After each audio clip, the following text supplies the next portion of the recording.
Hey everyone, this is Dave Pike, the Motorcity Mechanic. Today's video is going to be on a 2011 and 2012 Dodge Ram with the 6.7 liter Cummins diesel. We're going to go on a little depth conversation about the differential pressure sensor and a possible code that can come up letting you know what you need to do about it.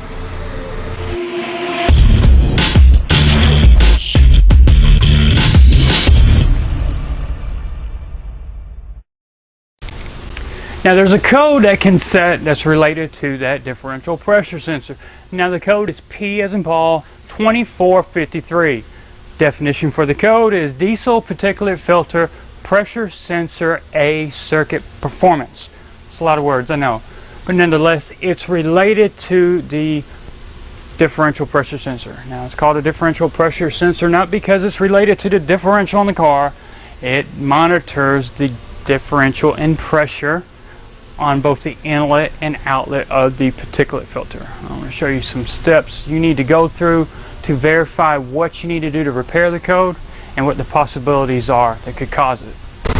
Now causes for that code aren't that many, but there's a few things you definitely need to look. It's more of a visual check than anything.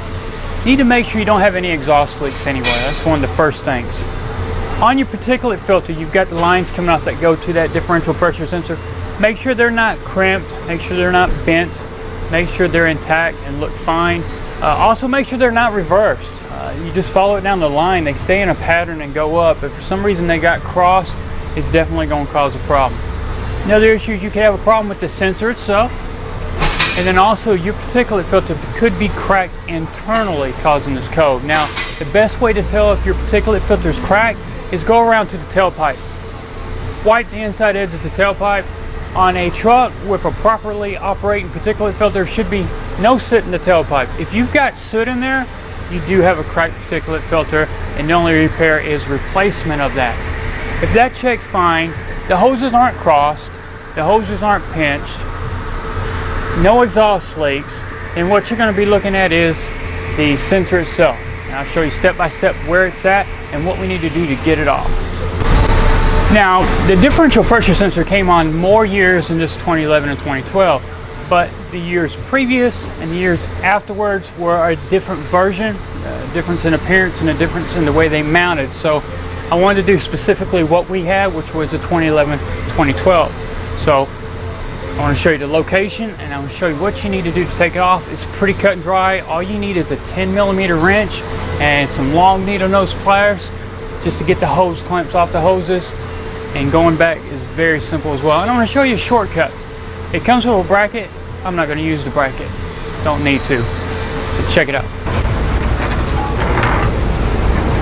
Now what I plan on doing with this differential pressure sensor is I want to take it off the bracket. The bracket bolted to the side of the transmission has some wiring going to it, stuff like that, as far as being routed. What I want to do is I want to take the sensor off the bracket.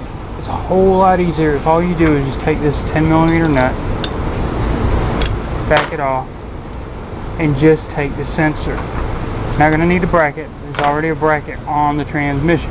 So, make my job a whole lot easier. I can get right to this 10mm bolt where it's on the bracket in the truck, and all I do is slide the sensor off. Then I go back with a new one, snug down the bolt, and there we go. This will save you a lot of time, and like I said, it's not going to hurt not using a new bracket. There's already a bracket there. I just give you a place to mount it to. We've already got that. So all we're going to do is use the sensor. This is your diesel particulate filter. You've got two lines that come off. You've got one that goes in directly before the filter assembly, and you got one afterwards. And these two metal lines follow the exhaust where they eventually turn into two rubber hoses, and then they go directly up by the transmission and they go into the differential pressure sensor. Like I said, they turn the rubber there and lead straight up and go in. But these are the two lines where it's going to be getting this reading from. You got a reading in the beginning of the particulate filter and one after. And based on the reading from these two determines what the state of the particulate filter is. Basically how much soot has accumulated and basically turned into ash. Now for the location of that differential pressure sensor, what I want you to do is get to the passenger side of the transmission pan, almost near the rear, and go straight up. Can't miss it, it's directly above it. You also want to look for the metal lines coming from the particulate filter. So like I said, you follow up the trans pan, you come up, here's the two metal lines coming from the particulate filter. This is where they both turn the rubber, and then they turn up 90 degrees. What I'm pointing at now is the actual sensor. You get the two lines you need to take off. And basically what they are, almost like radiator hose clamps. They're spring loaded. You need to squeeze them, pull them off, work the lines off. Then you got one electrical connector. And if you look right up here, that's that 10mm nut we took off, the brand new one that I showed you with the bracket. Now just make sure you get the lines on correctly. You can't really mess up. The bottom one, as you can see, they both flow together and then they turn up. So they don't cross over or nothing. They stay oriented the same. So the upper one turns up, goes in here. The lower one turns and goes furthest forward. So I'm going to work on getting those clamps off and start getting the lines off. Now I got the hoses off. Now I can go ahead and try to squeeze that connector. Now if that connector's been on there for a while, it might have a lot of dust and dirt in there. You might have to clean it off before you can actually push it on the lock. And then pull back. There we go, we got that off. Now we'll work on getting that 10mm off. The nut, just like I showed you off the car on the new sensor. Alright, so we just about got the nut off.